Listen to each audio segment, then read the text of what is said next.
To the right-hand side of us is Kamehameha Highway. This 2-lane road here. It is the longest highway on the island. It is 68 miles. You can take it to the North Shore, follow it around this way, and it'll take you back to town. It will take you to Sunset Beach, historic Haleiwa Town, Waimea Bay, as well as the Bonsai Pipeline.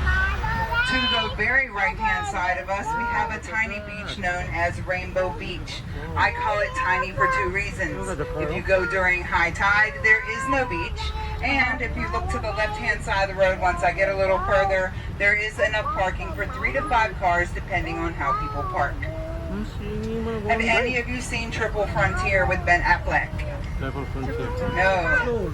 Alright, so spoiler alert for everybody on the way back. We go to another scene before this one, so I talk about it on the way back. Anybody see Finding Ohana? Yes.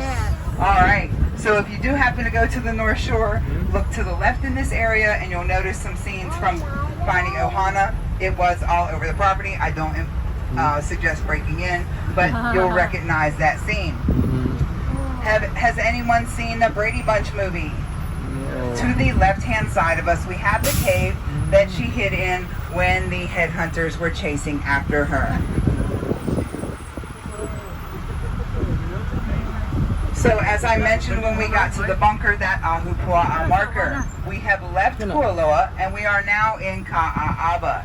It is 2,200 acres. It was originally owned by a chief named Joshua Ka'eo.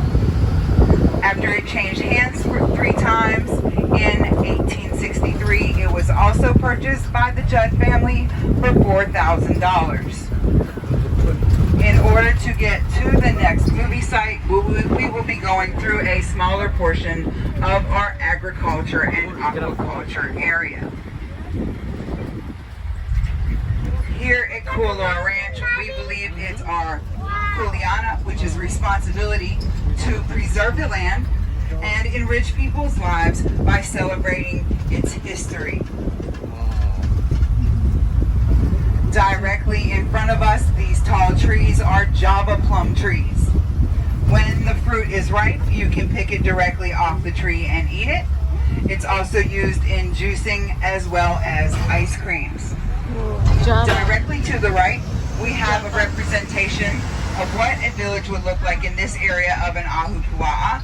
This is known as a Loco Vine. This would be where their fresh water source would come from. Directly in front of us, we have a beach hibiscus. The name of this plant is the Howl Plant, H-A-U. It was very vital to the community. If you wanted to cut any of this bark, you had to have permission from the chief, or you could be severely punished. It had several uses. It was very buoyant, so it was used on their fishing nets because of the buoyancy. It was used as practice spears, used to make kites, but more importantly, it was also used to strike a fire. Not for the kindling, but if you rub it together really fast, it starts a fire.